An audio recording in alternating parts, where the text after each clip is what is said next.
नमस्कार दोस्तों, मैं अर्नब और स्वागत है आपका रेलवे टॉकीज में। तो दोस्तों, 8th पे कमीशन के सारे हलचलों के बीच एक मुद्दा जो कि अपना जड़ जमाए हुए है, वो है 3.6 फॉर्मूला। और आखिर ये मुद्दा इतना इम्पोर्टेंट क्यों है, जो कि जेसीएम के जो भी हमारे मेंबर्स हैं, वो इस चीज़ को लेकर बिल्कुल अड़े हुए हैं। और ये जो दोस्तों 3.6 फॉर्मूला है, ये हमारे फिटमेंट फैक्टर को बहुत ही अलग तरीके से इम्पैक्ट करता है। और अगर ये इम्प्लीमेंट होता है तो फिटमेंट फैक्टर में एक अच्छी खासी बढ़ोतरी भी देखने को मिलती है। तो दोस्तों, आज इस वीडियो में हम फोकस करेंगे इस फॉर्मूले पर, इसको डिकोड करेंगे और समझेंगे कि क्यों ये इतना महत्वपूर्ण है, लॉजिकल है, और अगर ये इंक्लूड होता है तो हमारी नई बेसिक कितनी हो सकती है। ये जो नई बेसिक हम देखेंगे बोथ इन 7th पे as well as in 8th पे, क्योंकि इसका हिस्ट्री जब आप समझोगे तब आपको समझ में आएगा कि 7th पे कमीशन का भी जो मिनिमम पे है वो कुछ और हो सकता था अगर ये फॉर्मूला इम्प्लीमेंट होता है। तो दोस्तों, सबसे पहले एक बार हिस्ट्री की तरफ चलते हैं। इसी में आपको समझ में आएगा कि आखिर ये है क्या। जब 7th पे कमीशन का दोस्तों आपको फिटमेंट फैक्टर डिसाइड किया गया था, जो कि जहां तक मैं समझता हूँ 2.57 आया था। इस 2.57 में दोस्तों क्या क्या पार्ट थे ये भी आप एक बार रिवाइज कर लीजिए। एक आपका बेसिक का पार्ट था 1, उस समय डीए 125% चल रहा था तो उसका पार्ट था 1.25, और सरकार ने लगभग इंक्रीमेंट जो दिया था आपको वो दिया था 14.3%।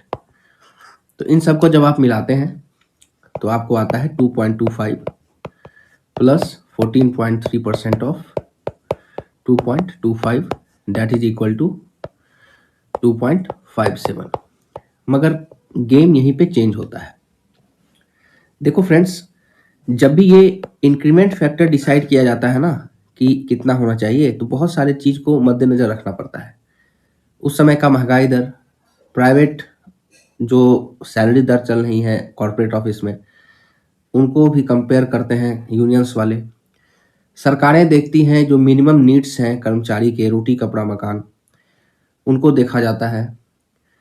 उसके बाद भी कुछ मिसलेनियस आइटम्स हैं रोज़मर्रा ज़िंदगी में जो यूज होते हैं, उनको भी देखा जाता है। ACPIN का आंकड़ा देखा जाता है। फिर आपका होलसेल प्राइस इंडेक्स को भी कंसीडर किया जाता है। सारे चीज़ को कंसीडर करके वहाँ पे, और विद इन द लिमिट्स का मतलब है जो भी सेंट्रल पे कमीशन का कमिटी एक रेंज देती है, उसमें सरकार को अगर सही लगता है तो डिसाइड करती है इंक्रीमेंट फैक्टर, जिसपे आपका डिपेंड करता है फिटमेंट फैक्टर। तो इसी इंक्रीमेंट फैक्टर में जो सबसे बड़ा रोल था, जो खर्चे में आता है, फैमिली यूनिट। अभी तक जो कंसीडर किया जा रहा है ऑफिशियल डॉक्यूमेंट के हिसाब से, एक फैमिली यूनिट का मतलब है आप, मतलब फादर या mother plus two kids, father mother plus 2 kids मिलके बनाते हैं 3 यूनिट्स। यहाँ पे जो जेसीएम के ऑफिस बेयरर्स हैं, उनका डिमांड है कि क्या एक फैमिली में आप, आपकी पत्नी और बच्चे ही रहते हैं? क्या आपके माँ बाप नहीं रहते हैं? मैक्सिमम फैमिली में दोस्तों माँ बाप साथ में रहते हैं। और अगर मिनिमम 10% ऑफ द यूनिट भी पकड़ा जाए उनका, जैसे कि अगर new father mother plus 2 kids plus 2 dependents आप ले लीजिए, क्योंकि वो मदर फादर किसी के भी हो सकते हैं, या दोनों के मदर हो सकते हैं, दोनों साइड से जो भी हो, आप 2 डिपेंडेंट्स ले लीजिए। तो उन डिपेंडेंट को अगर 10% ऑफ द यूनिट भी कंसीडर किया जाए, जिसमें उनका बस मेडिकल का खर्चा और थोड़ा बहुत मेंटेनेंस का खर्चा जोड़ा जा रहा है, फिर भी यहाँ पे 3 प्लस 0.3 प्लस 0.3 दो डिपेंडेंट के लिए अगर हम जोड़ेंगे तो ये फॉर्मूला बन जाता है 3.6। ये दोस्तों अगर इस फॉर्मूला को इम्प्लीमेंट किया जाए तो अभी जो आपकी 7th पे की मिनिमम बेसिक है 18,000, जो कहाँ से बढ़ी थी, 7,000 रुपये से। 7,000 इंटू 2.57 हुआ था फिटमेंट फैक्टर, तो आ गया था क्या आपका 18,000। तो ये दोस्तों आपका अभी 26,000 होता, 26,000। मतलब आप देख रहे हो डायरेक्ट 8,000 का फर्क पड़ता है मात्र 0.6 यहाँ पे बढ़ जाने से। तो कितना बड़ा इम्पैक्टफुल ये फैक्टर है। फैमिली यूनिट एक बहुत बड़ा डिसीजिव फैक्टर है जो कि इम्पैक्ट करता है आपके फिटमेंट फैक्टर को।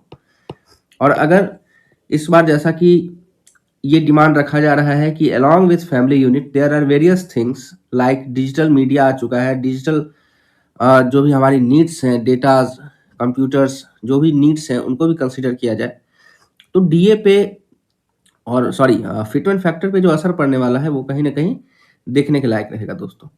क्योंकि जो कैलकुलेशंस बता रहे हैं जहाँ पे एक मिनिमम फिटमेंट फैक्टर जो कि आपका निकल के 2.4 के करीब आएगा, कि इतना तो लॉजिकल बनेगा। और सारे फैक्टर्स को जोड़ के, जिसमें कि 2 साल का आपका इंक्रीमेंट डीए भी जोड़ा जाएगा 2026 से 28, जब तक इम्प्लीमेंट नहीं होता है, तो 2.4 के करीब आएगा। वहीं पे अगर 3.6 का ये फैक्टर ऐड होता है फैमिली यूनिट वाला, अगर वो 0.6 से भी बढ़ता है तो ये डायरेक्ट आपका 2.86 हो जाएगा। याद रखिए फ्रेंड्स, ये डायरेक्ट आपका 2.86 हो जाएगा, मगर एक फैक्टर जो है आपको 0.46 से फिटमेंट फैक्टर को इम्पैक्ट कर रहा है। मतलब कि मान लीजिए अगर 18,000 की बेसिक, जो मिनिमम लेवल 1 की बेसिक की मैं बात कर रहा हूँ 7th पे में, वो 2.4 से मल्टीप्लाई होने के बाद आपको 43 से 44,000 के बीच में मिल रहा था। वही आपको अगर 2.86 से मल्टीप्लाई होता है 51 to 52,000 के बीच में आपको मिनिमम बेसिक जो होता है 8th पे का, 8th CPC का, वो देखने को मिलेगा, जो कि एक बहुत अच्छी बात है।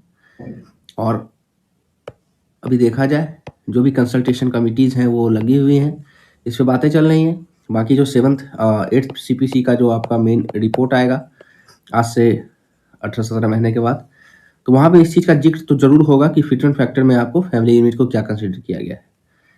जो भी अपडेट्स निकल के आती हैं मैं आपके साथ ही लाता रहूँगा। इसके लिए चैनल से ट्यून्ड अप रहें, लाइक शेयर सब्सक्राइब करना बिल्कुल मत भूलें। तब तक के लिए धन्यवाद। मिलते हैं फिर किसी नेक्स्ट वीडियो में आपके साथ।